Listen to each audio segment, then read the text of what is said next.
India that is Bharat అని ఆయన finalise చేశారు. సో ఆయన వారు ఫైనల్ చేసిన తర్వాత కూడా అనేక సందర్భాల్లో మొన్న చివరిసారిగా 2015లో యోగి ఆదిత్యనాథ్ గారు ఒక ప్రైవేట్ బిల్ పెట్టే ప్రయత్నం చేసేంత వరదాకా 2020లో సుప్రీంకోర్టు ముందు ఒక పిటిషన్ ఫైల్ అయింది భారతన్న.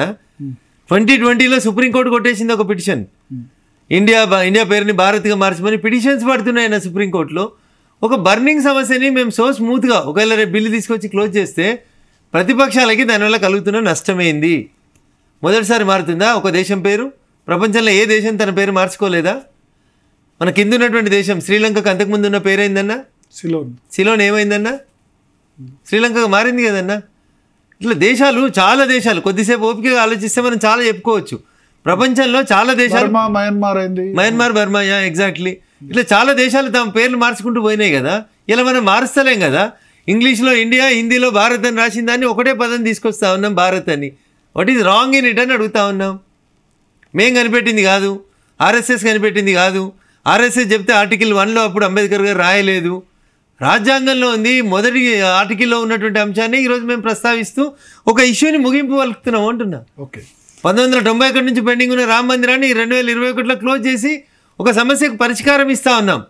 మీరు నానుస్తూ తెచ్చి ప్రజల మనసుల్ని ఖరాబు చేసినటువంటి అనేక సమస్యల్ని మేము చాలా సాఫీగా స్మూత్గా ప్రజలు ఎట్లా ఆలోచిస్తున్నారో ఆ దిశగానే కన్క్లూడ్ చేస్తూ ఉన్నాం తప్ప మెజారిటీ ప్రజల అభిష్టానికి వ్యతిరేకంగా ఈ దేశంలో భారత ప్రభుత్వం ఏ పని కూడా చేయట్లేదు. సనాతన ధర్మం గురించి ఉదయనిధి స్టాలిన్ చేసిన కామెంట్స్ ఉందా? ఒక మలేరియా లాంటిది, డెంగ్యూ లాంటిది, దీన్ని సనాతన ధర్మాన్ని నిర్మూలిస్తే తప్ప దేశం బాగుపడదు అన్న రీతిలో ఆయన కామెంట్ చేశారు.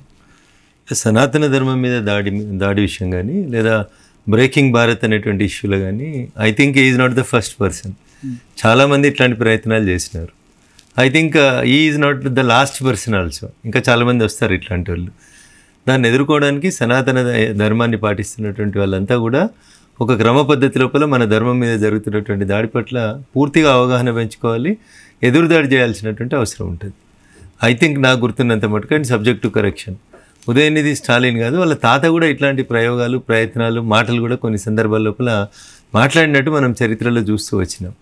కాబట్టి is not the first person. చాలామంది ఇట్లా చేసినారు.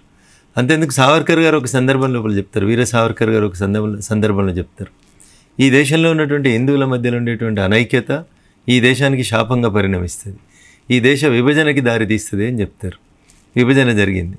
అదే హిందువులలో ఐక్యత అంటూ ఏర్పడడం జరిగితే, హిందువులందరూ కూడా ఒక ప్లాట్ఫామ్ మీదకి రావడం జరిగితే, కొంతమంది తాము హిందువులం, తాము బ్రాహ్మణులం అని చెప్పుకొని జంజాలు వేసుకొని వస్తారని చెప్పి ఈరోజు జరుగుతున్నటువంటి సంఘటనలు మనం చూస్తే అప్పుడెప్పుడో వీర సావర్కర్ గారు చెప్పినటువంటి మాటల్ని మనం గుర్తుకు తెచ్చుకోవాలి. ఇప్పుడు కొత్తగా మేము హిందువులమే నిరూపించుకున్నందుకు జంజాలు వేసుకొని వస్తున్న వాళ్ళని కూడా మనం చూస్తూ ఉన్నాం. కాబట్టి చరిత్ర మీకు నాకు తెలియాల్సిందేమంది, ప్రపంచం అంతా తెలుసు ఎవరు నేను హిందువును అని చెప్పుకోవడానికి జంజాలు వేసుకున్నారు, గుళ్ళోకి వచ్చినారో మీరు మేమందరం చూసినాం. కాబట్టి చరిత్రను కొంతమంది ఎప్పటికీ వక్రీకరించేటువంటి ప్రయత్నం చేస్తూ ఉంటారు. సనాతన ధర్మం మీద దాడి చేసిన దాంట్లో Udhayanidhi Stalin is not the first person. భారతదేశ చరిత్ర సంస్కృతి చూసుకుంటే కొన్ని వందల సంవత్సరాల క్రితం నుంచి కూడా అది మొఘలులు చేసినా, పోర్చుగీస్ వాళ్ళు చేసినా, మహమ్మదీయులు చేసినా, ఇంకొకరు చేసినా, అక్బర్ చేసినా, బాబర్ చేసినా, ఔరంగజేబ్ చేసినా, ఇట్లా చాలామంది మన సనాతన ధర్మం మీద ఏదో ఒక రకమైనటువంటి దాడి చేస్తూనే వచ్చినారు. చివరికి ఎవరు కాలగర్భంలో కలిసిపోయినారు, ఎవరు నిలబడినారు అనేది మనం ఒకసారి చరిత్రను చూసుకుంటే మనకు చాలా స్పష్టంగా కనబడుతుంది.